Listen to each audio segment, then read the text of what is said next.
When my son was 10 months old, the daycare called and said, he's blue and he's not breathing. And I said, I hope you called 911 before you called me. And they said, we did. The fire truck's just pulling in right now. And I said, great. Any update? Is he awake now? And they said, they looked through the glass and they said, it looks like he's actually starting to wake up a little bit. He's like not quite crying, but he's starting to fuss a little bit. And I was like, okay, well, that's good. Bring him to my hospital. I was a third-year pediatric resident, and I was working on the hospital's rotation, which is like the private inpatient team.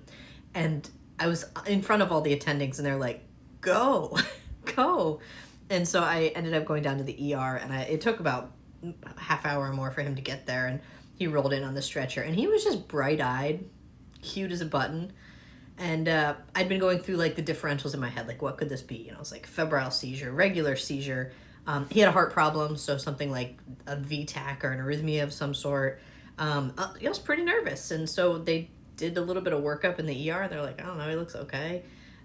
He got admitted. He had some head imaging, and then he did it again, like 3 weeks later, when I was dropping him off at daycare. I closed the door, and it's a glass window, and I'm watching him through the window, and all of a sudden he's crying and he just turns blue and passes out. And I was like, oh, breath holding spell. Cool, cool.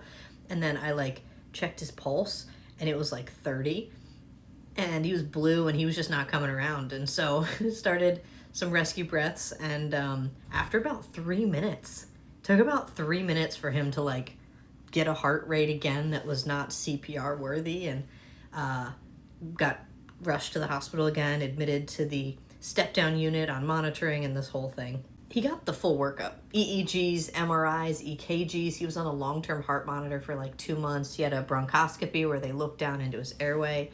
It ended up he had breath-holding spells, and he was just really passionate about breath-holding spells, and so they lasted kind of a long time. I think they were called pallid breath-holding spells. We ended up putting him on an iron supplement, even though he was not anemic, and they got less, and eventually when he was around 4, he kind of grew out of them. We did catch one episode on the heart monitor, and he didn't even go all the way unconscious. He was getting a little dusky around the mouth. We were able to break him out of it. But I sent the thing in, and then I went to work in the ICU overnight. And I got a call from the cardiologist. He said, where are you? I said, I'm in the ICU. He said, oh my God, is he that bad? And I said, no, I'm working.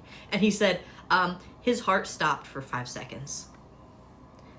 When he did that, he had a vagal episode, and his heart flatlined for 5 seconds. And he didn't even go unconscious. So imagine one of his episodes where he was like unconscious, how long?